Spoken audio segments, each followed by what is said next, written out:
Hello, this is Holly, and thank you for humoring me. I am going to be doing another video today, and it's going to be a little bit different than the one that we did last time. This one is about PFAS and microplastics because it's something that I've been doing a lot of research on in grad school, and it's something that I've really made some changes in my life about, so I thought that I would share that information with some friends. So here we go. Again, I already have all of my lotion and everything on my face, so you don't have to worry about me using products on a face that is not moisturized and prepared.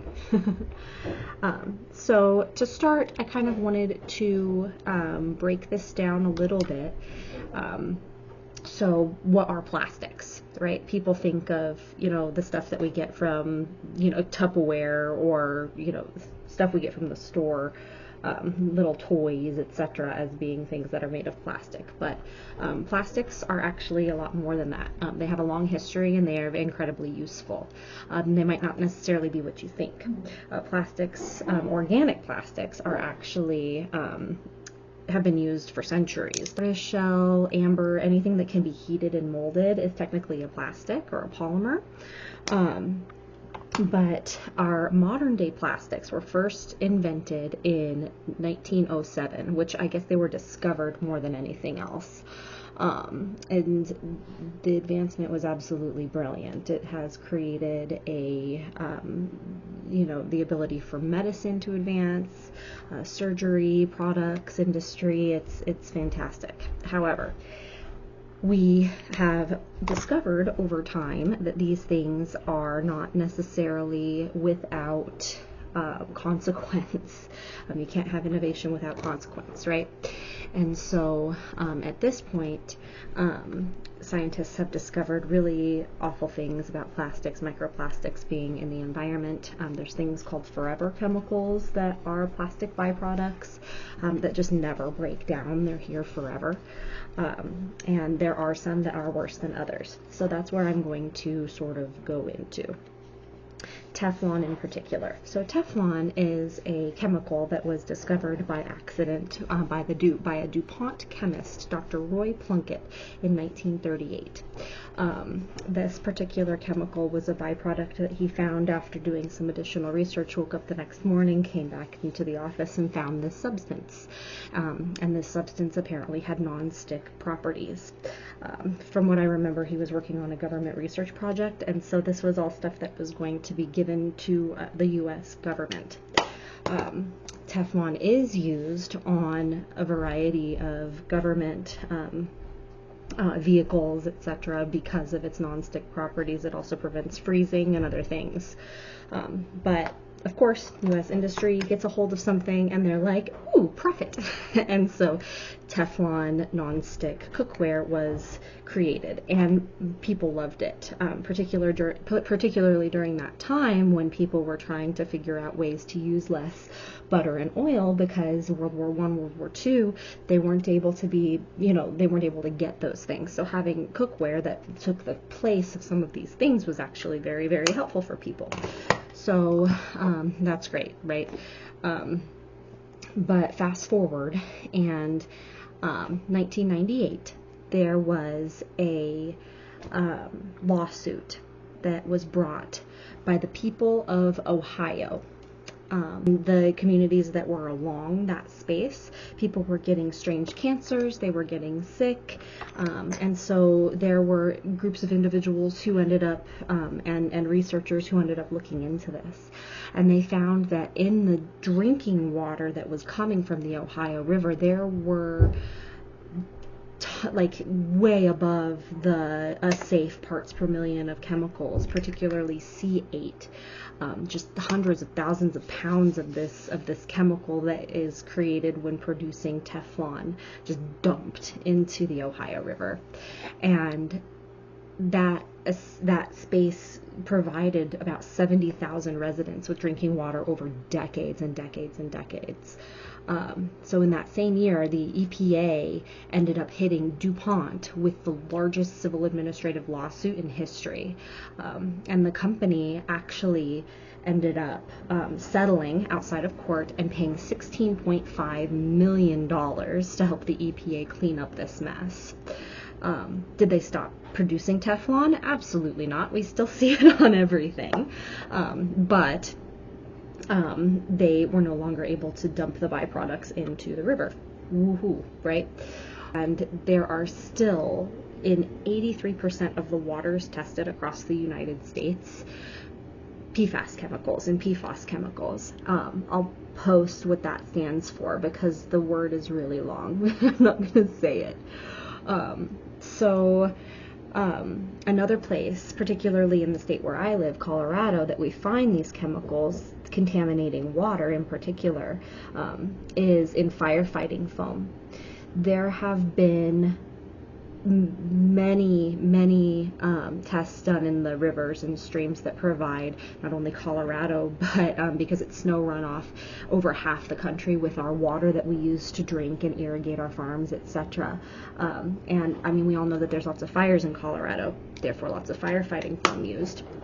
And there have been studies to show just the incredibly high levels of these chemicals in our groundwater and in our runoff in our streams and rivers.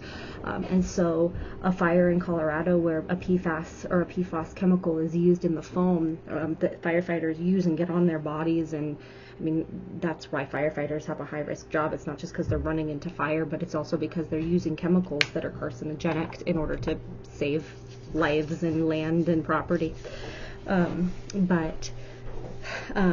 It's making its way from that particular field into the water all over the country.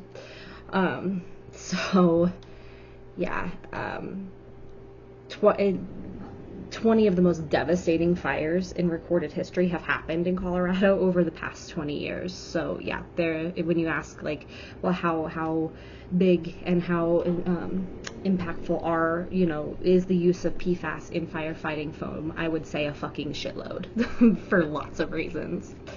And so anyway, I digress. The DoD is investigating the implications of PFAS in firefighting foam, as I said, not only in our groundwater, our runoff water, but also on the health of our firefighters. And this is very expensive. Not only private companies, right, like DuPont that had to clean up their mess, that doesn't account for the things that our firefighters and Forest Service have to deal with. It's millions of dollars a year to clean up the mess that's left behind with these particular chemicals that are used for firefighting.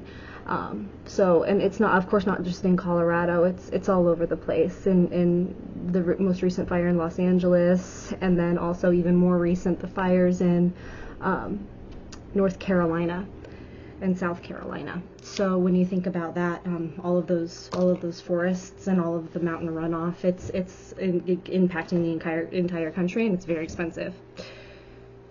So now, what are we talking about? Mostly how we consume water, right, in order to live, and then how we use things like cookware and other plastics. So the big thing that started coming up in the late 90s, early 2000s is BPA free, right? So less chemicals in our plastic things that we use to store food and to feed babies, bottles, and that sort of thing. But that doesn't account for studies that have shown like one scratch on a Teflon pan and you're consuming like millions of parts per million plastic into your body. What are the implications? We don't really have a good idea, although there's a lot of research into something called endocrine disrupting chemicals. So these particular chemicals that we're finding in these forever plastics are disrupting, and they've proven they're disrupting processes within our body, in our thyroid, in our parathyroid, and in other systems that regulate not only our sex chemicals, but also chemicals that control mood. So there's studies that I've done research in that discuss increased rates of diabetes, hypothyroidism, various cancers that are all linked to these endocrine disrupting chemicals. And then they also are thinking now increased risk of depression because of serotonin disrupting properties in these endocrine disrupting chemicals. So a whole slew of things, rise in autism, etc. Schizophrenia is another study that they're doing, impacts of doing studies on people with schizophrenia schizophrenia that have high levels of EDCs in their bodies. So another thing that I found really interesting in my research is, so if you're trying to reduce your mercury intake, you're supposed to eat smaller fish, because larger fish eat smaller fish, and mercury has a buildup effect. So if you're eating shark or yellowfin tuna, you're consuming more mercury than if you're eating shrimp, right? However, there are studies now, woohoo, that say like shrimp are essentially 30% plastic at this point. So I guess you're kind of damned if you do, and you're damned if you don't, and you're damned if you do anything. So here's where we're at with that. Oh, happy day, right? If you look too at the Teflon company website, and other websites as well, like Hamilton Beach and other companies that make things out of plastic, like our coffee makers and etc. They have PFAS sections in their websites that say, well, we are manufacturing to FDA's standards, okay? And Americans are like, oh, yay, FDA's standards. But when you look at the FDA standards and compare it to other global standards like the EU, we are literal horse shit. So the amount of EDCs and Teflon that's allowed to be in our plastics according to the FDA, like the things that they say on these websites, the EU banned over 10 years ago. But the US, it says specifically on their website that they are doing additional research. How much fucking research do you need to do? So that brings me now to our current political climate when it comes to public health and safety and all of those things, and the MAHA movement, the Make America Healthy Again. And I was thinking, well, okay, so if they're doing all of these things with our healthcare, or, you know, with trying to make our lives more healthy, what are they doing about PFAS? And right now, there are some areas where they're focusing on this sort of research. However, they're not really serious about it, because this is something that takes research and money. And when you're gutting the EPA and you're gutting the FDA and you're gutting various departments and research funding, there's not going to be the ability to continue the work that's already been done. Not to mention, the Republican Party tends to be the party that supports big business, and judging from the current backdrop behind our administration with the oligarchy and the technocrats that appear to be taking over our government, I don't foresee anything that is tied to big industry like microplastics being addressed. So all of this being said, how can we take care of ourselves, right? So my family, we've thrown away anything Teflon. We've thrown away anything plastic that we cook with. We're using silicone materials. We're using glass materials. We're using PFAS-free cookware. The majority of the time we actually use cast iron, but we do have safe silicone coated pans that you can buy, and I'll put a link to the stuff that I ended up buying because it's pretty affordable. I don't know, man, really at this point in time it's a matter of every person for themselves, and it's unfortunate because there's so much money that goes into these industries, and so I'm going to put some links in here so that you can see the history, you can see sort of where those corporate ties are, and again, all of these products have the FDA's seal of approval in the United States. So I would not expect there to be much change, unfortunately. So, well, thank you very much for humoring me today, and I look forward to seeing you in my next video. And you can read more about this on my blog. All of my links are going to be in the comments, including all of the products that I use. And I hope that you have a wonderful day.